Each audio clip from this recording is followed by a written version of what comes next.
Hey everybody, Jake here from Clinetimephotography. Welcome back to the channel. Hopefully you guys are all doing really well. So today we are going to be talking about our camp kitchen. A lot of fun stuff to talk about on this. We do truck bed camping, obviously. So this setup is really, I think, going to be really special for anybody that's doing truck bed camping. And then also too, if you're trying to figure out your camp kitchen setup and trying to figure out what works, what doesn't work, and everything like that, we're going to have some really good recommendations for you. So definitely stay tuned. Um, all the products, everything we're going to talk about is going to be on our Amazon storefront. So to get to that, basically it's like a list, shows you all the products, how much they are and everything like that.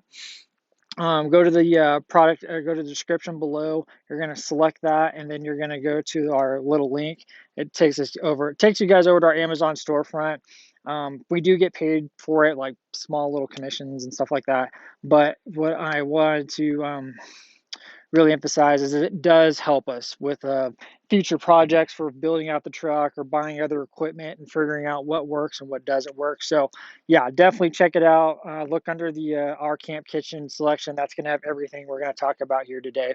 And then if it's not on there, I'll let you know where you can get it and this, that, and the other, because we do have a couple things that we've gotten from other sources and stuff like that. But yeah, super excited for this. It's going to be a two-part video again.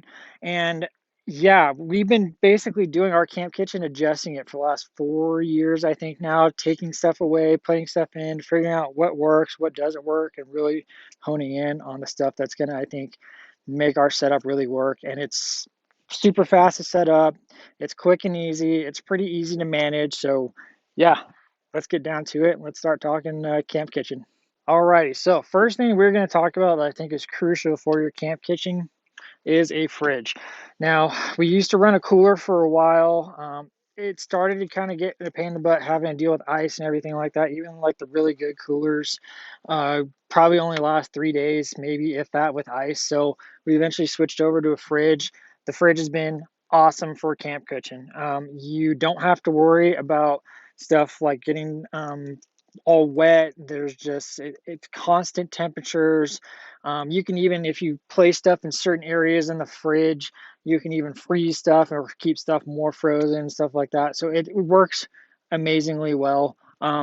If you're thinking about even doing like 4 or 5 day camping trips, I would highly recommend it. It makes it really easy. You don't have to go with the Dometic or an ARB or anything super expensive. A lot of the newer brands are getting up and out of there. We've been running Dometic for the last 2 or 3 years now. It's been working out great. But yeah, definitely recommend some type of fridge if you guys can kind of figure out the dual battery system and stuff like that and figure out how to make it work for your setup. To also talking about this too as well, we're going to get into the water storage a little bit later. Dry food storage. So we keep obviously our cold storage here, and then this is all of our dry food storage. We're getting towards the end of our trip right now, so we're a little coming down on a little bit low on some of our dry snacks and stuff like that. But this is all of our dry food storage here. We keep it in one of these clear bins, and then basically store it underneath the seat, and that basically kind of just keeps everything from like sliding around all over the place, keeps it nice and confined in this plastic bin here, and then it just fits nice and snug right underneath here. And then we'll usually put our water storage right there. Something else I also recommend real quick for your camp kitchen setup, make sure you get a headlamp, and that it's going to last for a little while. Most headlamps will work.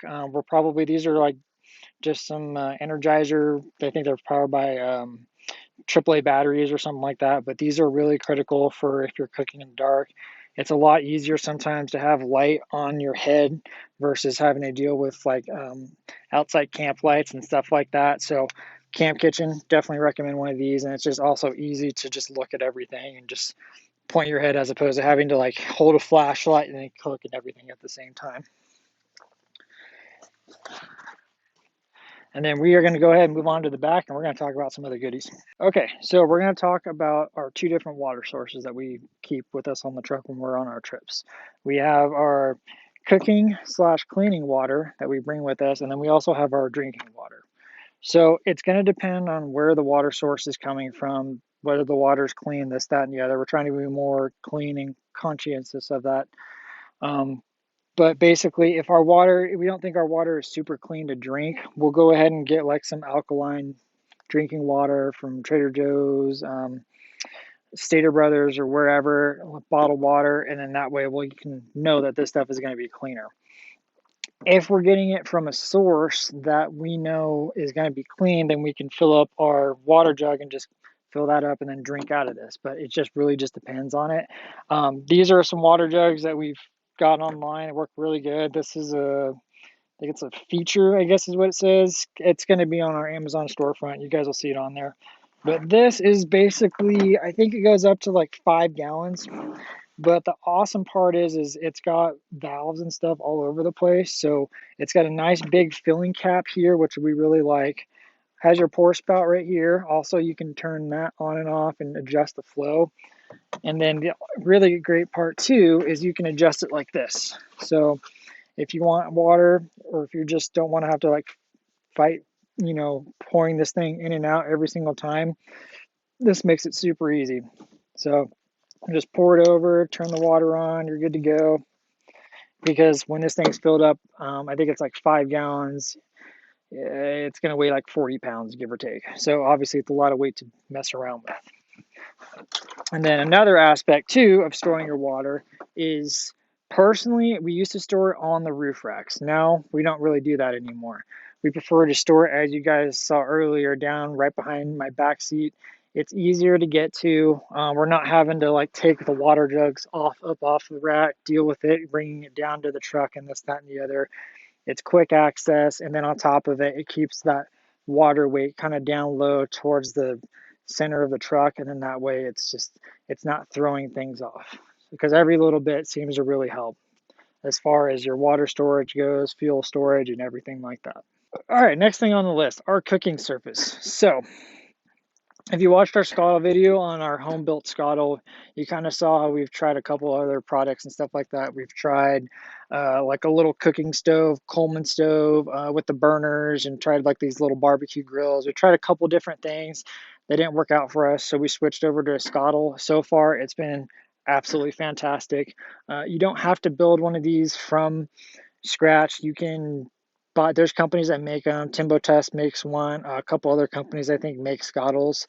But if you're interested in building one, I have a separate video for that and this, that, and the other. But as far as the scuttle goes, we love it. Super easy to cook on. You can also get a scuttle lid. These work really good for if you're trying to like cook something like a little bit slower.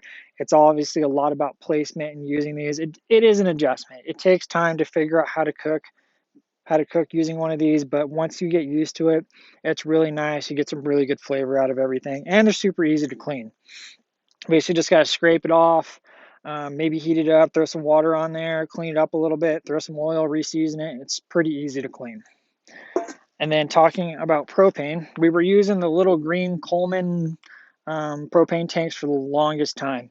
We've since then switched up. We're now using, I think this is like a 3-pound propane tank.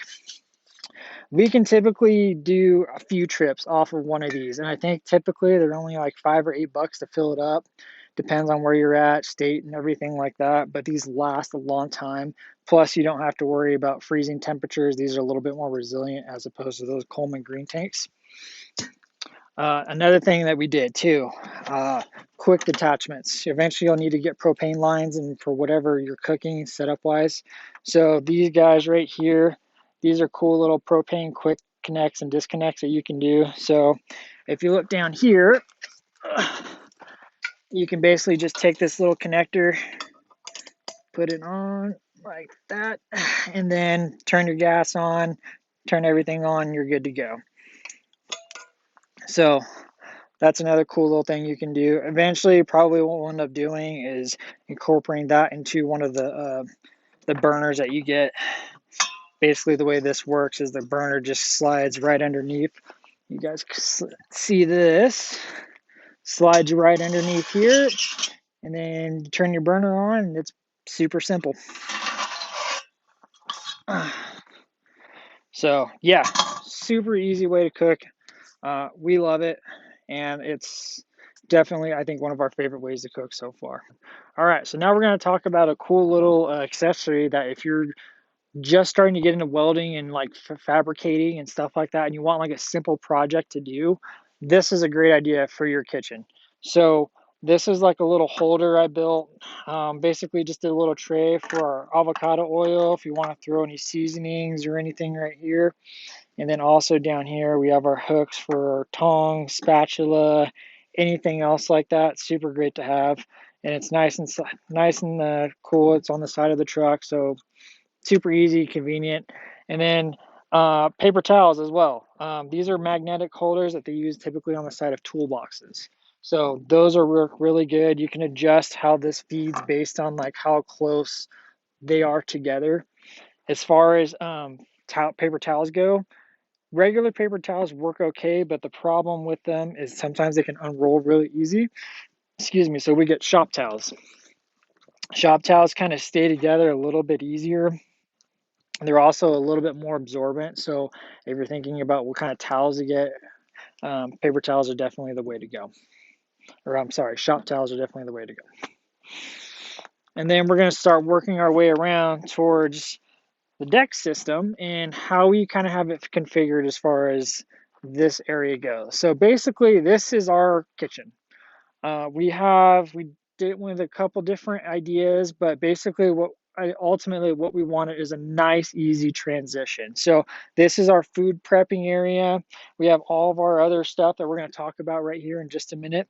But basically it goes all of our seasonings, food prepping stuff, food prepping area, all the way to our cooking surface, which is right here, and then our other stuff right there. So it's just a nice, super easy transition. You know, I could cut up vegetables right here, put them right on the cooking surface, and it just makes it nice and easy and flows really good.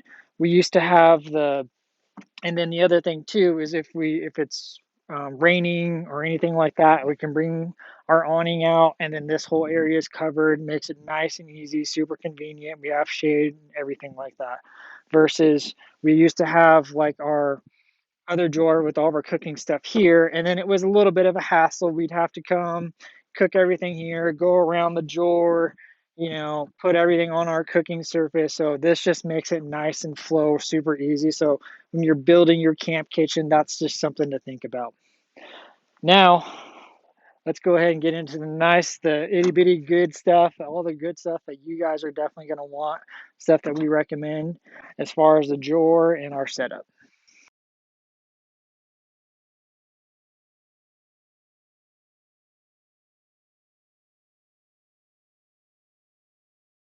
All right, so we're going to go ahead and break apart our drawer system and how we have it set up. Now, one thing I do recommend as far as a tip goes is put everything that you access the most towards the front end right here of the drawer versus everything that you access the least towards the back end where it's harder to get to. So like our utensils and seasonings and coffee stuff, everything for prepping food is all right here. And then, for example, like our dishwashing stuff that we might not use as often, cutting boards and all that is kind of towards the back. So coming up here, we'll kind of talk about this a little bit and break everything down. Metal scraper, this is really easy for cleaning the scuttle, especially if you have like some of that grit on there. Just kind of makes it scrape it up a little bit. Hand soap, camp suds, concentrated. So this is like a biodegradable camp soap that you can get for dishwashing, everything like that. This is the only soap that we use, so it's supposed to be eco-friendly and everything like that, because you're usually going to be probably putting your water someplace in the ground, so want at least be a little conscious of that.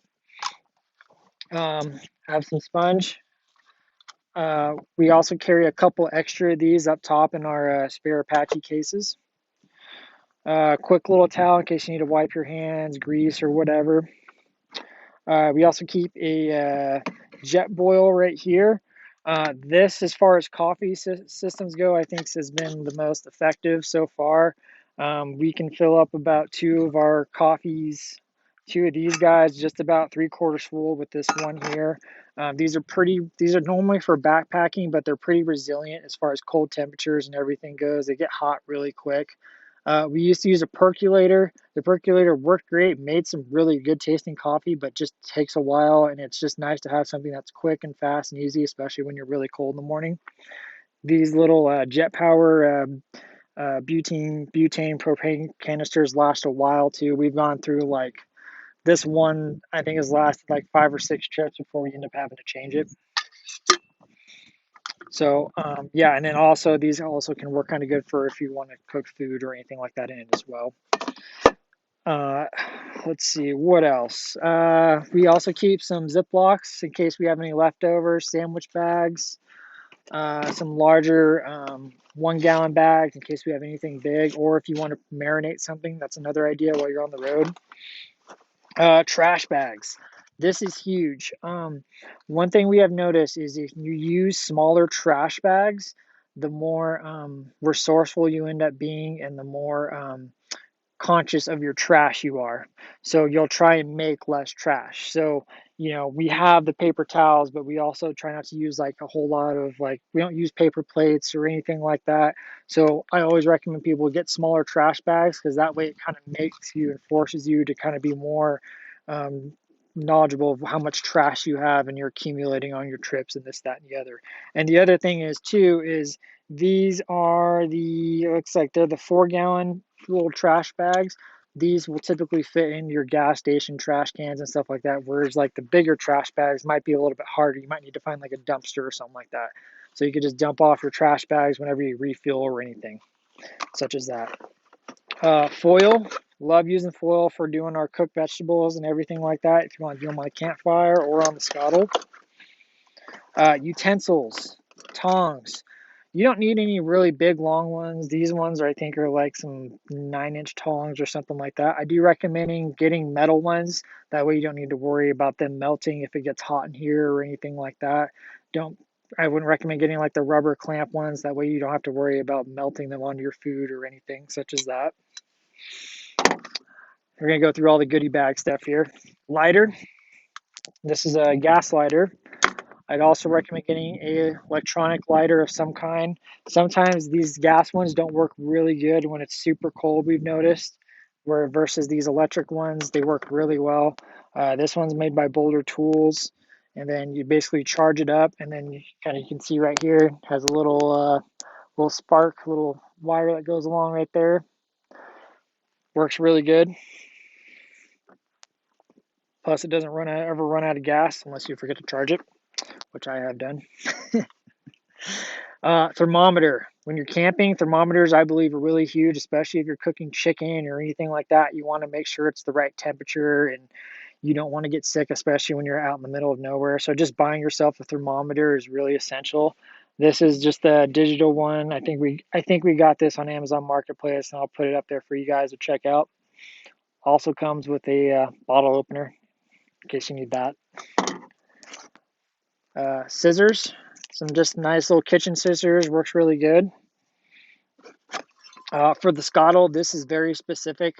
The scottles, because of their round shape on the bottom, they don't work really well if you have just a flat scraper. So this is one I actually just bought and made, and then basically just I kind of did just like a little bit of like a half moon cut, so to speak, on the top. That way when you're scraping with it and cleaning, it's a lot easier. Wood spatulas, basting brushes. This is where we kind of get a little bougie here. So for our coffee kit, we like to have a little coffee stirrer. Nicole and I started using, we mix our coffee and we use 2% milk and then some sugar. So we use a little coffee stirrer to kind of mix it up and everything like that. So that works really good. Kind of just nice little pleasantry, I guess you can tell. Bottle opener, because you never know. Nicole and I drink wine, so that's kind of more our style. Can opener. I actually even seen some people do electric can openers if you're really fancy. Wooden spoon. Silverware. This is crucial. So a lot of different opinions on silverware. We used to have plastic silverware. We've gone through a couple different variations. We've settled on this as of right now. What I do recommend as far as silverware goes is try not to get silverware with a whole lot of little ends and notches and stuff like that. This one's not too bad, but they can be a little bit harder to clean, especially when you're cleaning like in here. Food can get stuck in here or in here, so it's something to keep in mind. Again, metal works really good. We used to have plastic silverware, but a problem with the scuttle is we had to be very careful that we didn't burn the plastic silverware on the scuttle. This is actually on our Amazon storefront too. It comes in a nice little case, and that way you can kind of keep it all together just like that. But recommend everything: forks, spoons, some knives, some butter knives, even chopsticks if you know how to use them. Or these can even be your mixing sticks, your little coffee stirs. A couple steak knives. These are actually from MSR. We got these at REI. I don't know if these are on Amazon, but if they are, I'll throw them up there for you. These actually stay sharp for a while. They kind of look like little katana blades, actually. So they're kind of funny. But they are super sharp. We actually have used these for about the last, gosh, 2 years now, 3 years possibly, and we still haven't sharpened them, and they're still razor sharp. The one thing I will say about these is it can be a little bit hard to clean the plastic pieces in here. So just make sure if these are dirty, you don't put any food in here because it can just be a little bit of a pain in the butt to wash. And the other caution I would recommend too is just be careful that when you're putting these in, you're not holding it like this and then it goes like this and you cut your finger. I have actually done that. So 2 of those for your steaks or how many people you have. Also, some basic steak knives are also good to have as well, just in case you have extra company. And then a nice little chef knife for cutting up all your vegetables. This is the same thing, standard MSR. These are both plastic with a little bit of this nice thin metal blade, so they're super lightweight. So those are obviously really nice to have. Um, Also, be careful, of course, when you're doing your cooking. Figure out what you're cooking. You know, obviously, if you're going to use one knife, do your vegetables first, then your meat. Just some stuff to think about. And then also, we have a nice big knife for when we do our tri-tips or fork, and then any of our larger meats or anything like that. So that's all that. And then we're going to get into some of our other little goodies right here. Okay, all right, so we went ahead and got everything back in here. This is going to conclude part 1. I think we're at about around 20 minutes now for this video. So I'm going to go ahead and we're going to do a part 2 video. That next video that we are going to talk about is going to talk about the remainder of what we have for our camp kitchen. So talking about our seasonings, our coffee kit, our plates and stuff like that, Tupperware, and all the other stuff that's on the back half of this drawer. So stay tuned for part 2. That'll be coming up very shortly, and you guys don't want to miss it because we do talk about the how we do our dishwashing. It's very functional. It doesn't require as much water as you would for doing other types of dishwashing, and it's super, super convenient. So stay tuned for that. Again, please don't forget to go down to the description and check out the link that takes you to our Amazon storefront so you can check out what we have here and see how we do our camp kitchen and all the good stuff and goodies that we have here today. So anyways, you guys take care. Hopefully you enjoy the video. Please don't forget to like, comment, subscribe. I enjoy reading every single one of your guys' comments, and it absolutely makes this so much fun. So I appreciate it, and you guys take care. See ya.